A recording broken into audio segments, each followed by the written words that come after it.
कोई अपने आप को वाल्मीकि बताता है, कोई अपने आप को जाटव बताता है, कोई खटीक बनाता है, कोई दानक बताता है। ये जो पहचान है ये हमारे दुश्मन की दी हुई पहचान है। एक लड़ाई मनुवाद की है और एक लड़ाई अंबेडकरवाद, फूले अंबेडकरवाद की है। आप लोग तय करो कि आप कौन सी विचारधारा के साथ में हो। एक वो विचारधारा है जो आपको गुलाम बनाती है, जो आपको जातियों में बांटती है, जो आपका शोषण और अपमान करती है और आपको सारे अधिकारों से वंचित करती है। और एक विचारधारा फूले अंबेडकरी विचारधारा है जो हमको शासक बना सकती है। इस देश का राजपाट दिलाकर हम लोगों का जो हजारों साल का जो अपमान है, शोषण है, अन्याय है, उससे हमें मुक्ति दिला सकती है। दुनिया में जो लोग शासक होते हैं उनकी कोई समस्या नहीं होती, समस्या गुलामों की होती है। और जो समाज बटा रहता है, जो समाज अज्ञानी रहता है, जो समाज अपने ताकत को नहीं पहचानता है, वो समाज हमेशा से सदियों से गुलाम रहा है। हमारा दुश्मन है जिसने जातियां बनाई।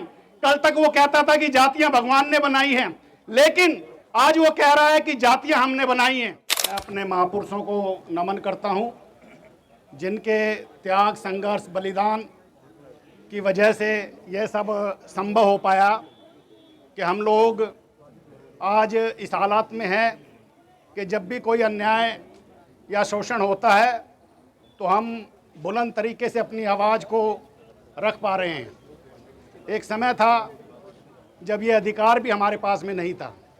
साथियों, ये जो समस्या, जिस विषय पर हम लोग यहाँ इकट्ठा हुए हैं, ना ये पहली घटना है और ना ये आखिरी घटना है। इस तरह की घटनाएं आए दिन पूरे देश में हमारे लोगों के साथ होती रहती है। इन घटनाओं का जो समाधान है वो संविधान, लोकतंत्र और कानून के द्वारा भी है। उसका उपयोग, उसकी जानकारी हम लोगों को होनी चाहिए। ये जो समाधान है ये किया जा सकता है। एक दूसरा समाधान है कि इस तरह की जो समस्याएं हमारे साथ आए दिन होती हैं, इन घटनाओं पर पूर्ण रूप से विराम लगना चाहिए। और ये जो विराम लगाने का काम है ये हम लोग कर सकते हैं। इस देश में हमारे महापुरुषों ने जो आंदोलन चलाया वो मान सम्मान और स्वाभिमान का आंदोलन है। इंसान, मानव वह प्राणी है जो अपने भी रक्षा सुरक्षा कर सकता है और अपने समाज की और दूसरों की भी रक्षा सुरक्षा कर सकता है। केवल धरती पर जिंदा रहना ये कोई बहुत बड़ा उद्देश्य नहीं हो सकता। इस धरती पर मान सम्मान, स्वाभिमान और अधिकारों के साथ में जीना ये हर एक व्यक्ति का परम लक्ष्य होना चाहिए। और भारत का संविधान हमारे को इसकी गारंटी देता है। जब सब कुछ हमारे पास में है, इतनी बड़ी संख्या हमारे पास में है, हमारे जो महापुरुष थे वो हमें इस देश का हुक्मरान बनाना चाहते थे, लेकिन हम लोग राह से भटके। इस मंच पर जो बैनर लगा हुआ है आप देख रहे हैं कि इस पे 3 शब्द लिखे हुए हैं, SC, ST, OBC। ये जो शब्द हैं ये केवल शब्द नहीं है, ये हमारी पहचान है। जो हजारों जातियों को बाबा साहब ने, जो हजारों जातियां थी उनको 3 बड़े समूह में इकट्ठा किया और इस शुद्र अति शुद्र समाज को SC, ST, OBC की पहचान दी, संवैधानिक पहचान दी। आज दिल्ली में शेड्यूल कास्ट की 36 जातियां हैं।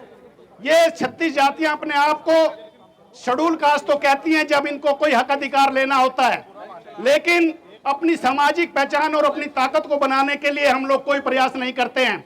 और उसी का नतीजा है कि जो हमारा दुश्मन है जिसने जातियां बनाई, कल तक वो कहता था कि जातियां भगवान ने बनाई हैं, लेकिन आज वो कह रहा है कि जातियां हमने बनाई हैं। और वो इस बात को जानता है जातियां क्यों बनाई थी। जातियां समाज को बांटने के लिए और इस समाज को शासन प्रशासन करने के लिए, इन पे राज करने के लिए जाति व्यवस्था निर्माण हुई। आज भी हमारा जो समाज है, जो शेड्यूल का समाज है, वो अपनी जातिगत पहचान को बताता है। कोई अपने आप को वाल्मीकि बताता है, कोई अपने आप को जाटव बताता है, कोई खटीक बनाता है, कोई दानक बताता है। ये जो पहचान है ये हमारे दुश्मन की दी हुई पहचान है। हम जाति को कोसते भी रहते हैं और जाति को पोसते भी रहते हैं। इतने महान लोग हैं हम। साथियों, जब तक हम अपने दुश्मन की दी हुई पहचान को अपनी पहचान बताएंगे, हमारा किसी भी तरीके से उद्धार नहीं हो सकता। हमारी संवैधानिक पहचान हमारा शेड्यूल कास्ट समाज है। अगर आज हम अपने आप को संवैधानिक पहचान से जोड़ लें और सभी लोग अपने आप को शेड्यूल कास्ट कहना शुरू कर दें, तो आज 36 बिरादरियों का एक परिवार बन सकता है। और दिल्ली के अंदर 36 बिरादरियों का अगर एक परिवार बन गया तो आप दिल्ली के ऊपर राज कर सकते हो। दिल्ली देश की राजधानी में केवल शेड्यूल कास्ट के लोग, मैं अन्य न केवल ओबीसी लोगों को कहता हूं, न शेड्यूल ट्राइब्स के लोगों को कहता हूं, केवल शेड्यूल कास्ट के लोगों को यह कहता हूं कि आप अपनी पहचान, संवैधानिक जो पहचान बाबा साहब ने आपको दी, उसको बताना शुरू करो, उसको मानना शुरू करो और उसके आधार पर अपनी ताकत का निर्माण करो।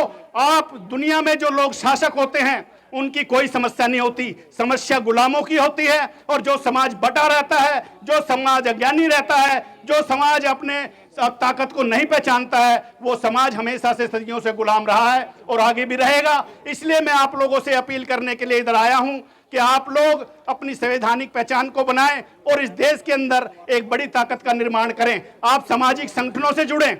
फूले अंबेडकरी विचारधारा के आधार पर जो भी संगठन, हम ये नहीं कहते, हम भी एक संगठन चला रहे हैं, हम ये नहीं कहते कि आप हमसे जुड़ो, लेकिन फूले अंबेडकरी विचारधारा वो विचारधारा, इस दुनिया में दो विचारधाराओं की लड़ाई हजारों साल से चल रही है। एक लड़ाई मनुवाद की है और एक लड़ाई अंबेडकरवाद, फूले अंबेडकरवाद की है। आप लोग तय करो कि आप कौन सी विचारधारा के साथ में हो। एक वो विचारधारा है जो आपको गुलाम बनाती है, जो आपको जातियों में बांटती है, जो आपका शोषण और अपमान करती है और आपको सारे अधिकारों से वंचित करती है। और एक विचारधारा फूले अंबेडकरी विचारधारा है जो हमको शासक बना सकती है, इस देश का राजपाट दिलाकर हम लोगों का जो हजारों साल का जो अपमान है, शोषण है, अन्याय है, उससे हमें मुक्ति दिला सकती है। आप लोग विचार करोगे, सामाजिक संगठनों का साथ और सहयोग करोगे, इस आशा उम्मीद के साथ मैं आपसे रजा लेता हूं।